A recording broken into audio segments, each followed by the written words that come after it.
Assalamualaikum warahmatullahi wabarakatuh. Video kali ini merupakan tugas ujian akhir semester mata kuliah Sistem Informasi Manajemen. Saya, Hendra Saputra, NPM 214541016. Saat ini, saya bekerja sebagai ASN di Direktorat Jenderal Pajak, khususnya Kanwil DJP Sumatera Selatan dan Kepulauan Bangka Belitung. Dalam keseharian saya bertugas sebagai fungsional penyuluh pajak yang berkecimpung dalam sosialisasi, edukasi, pelatihan, dan kehumasan. Akuntansi Universitas Terbuka adalah background pendidikan saya.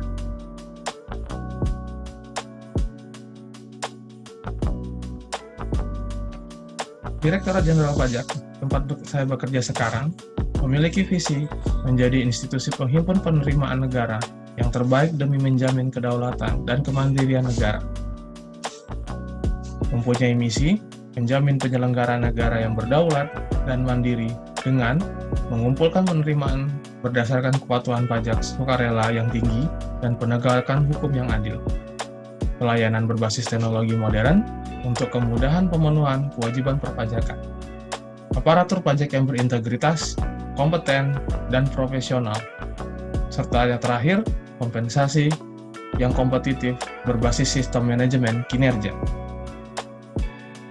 Target pajak 2021 adalah sebesar 1.229,6 triliun, atau bisa dibilang 82,8% dari anggaran penerimaan dan belanja negara. Stakeholder Direktorat Jenderal Pajak atau yang biasa kami sebut wajib pajak terdiri dari orang pribadi, badan usaha, bendahara, atau instansi pemerintah. Reformasi perpajakan dimulai dari tahun 1983 sampai dengan dicetuskannya reformasi birokrasi perpajakan di tahun 2002. Sepanjang tahun 2002 sampai 2008, reformasi perpajakan jilid 1 ditandai dengan perombakan organisasi, mulai dari kantor pusat, kantor wilayah, sampai kantor pelayanan pajak. Sepanjang 2009 sampai dengan 2014, dimulailah era digitalisasi layanan perpajakan. Dan saat ini, kita sedang dalam reformasi perpajakan jilid 3. Salah satu implementasi dari reformasi birokrasi perpajakan adalah lahirnya ISPT, atau yang biasa disebut Electronic SPT.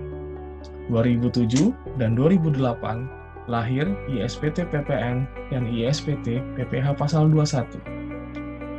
Sepanjang 2009 sampai dengan 2012 lahir ISPT Tahunan Badan, ISPT Tahunan PHOP, dan layanan e-filing. 2014 layanan e-billing dan e-filing SPT Masa digulirkan. 2016 sampai 2017, e-faktur PPN hadir dan layanan via DCP online. 2020 sampai saat ini hadir e-faktur, ibu-pot, dan ibu-pot unifikasi bendahara instansi pemerintah, dan tentunya sudah berbasis web. Salah satu stakeholder Direktorat Jenderal Pajak adalah bendahara instansi pemerintah. Sebagai mitra, problem yang dihadapi bendahara adalah pelaporan SPT. Beragamnya jumlah aplikasi pelaporan SPT, ditambah dengan kualitas dan kuantitas SDM, mempengaruhi kepatuhan dari pelaporan SPT dari bendahara instansi pemerintah. Di tahun 2021 ini, e-Bupot dan ISPT Unifikasi hadir sebagai jawaban atas problem dari bendahara instansi pemerintah. Aplikasi ini menyatukan 6 aplikasi pelaporan pajak bagi bendahara instansi pemerintah. Aplikasi ini diharapkan menjadi solusi atas problem yang selalu dihadapi bendahara instansi pemerintah.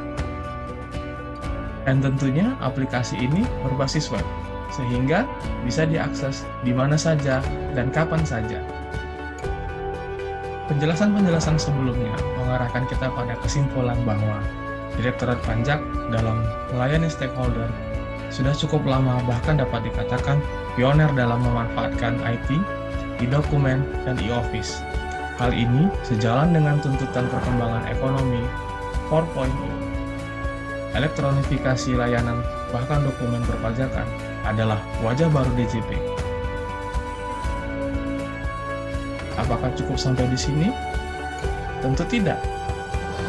Direktur Jenderal Pajak harus mengikuti perkembangan IT yang sudah bersifat mobile. Sudah saatnya bagi DJP untuk masuk dan memaksimalkan potensi yang ada di era 4.0 ini. Sehingga tujuan dari Direktorat Jenderal Pajak serta visi dan misinya akan tercapai. Terima kasih. Wassalamualaikum warahmatullahi wabarakatuh.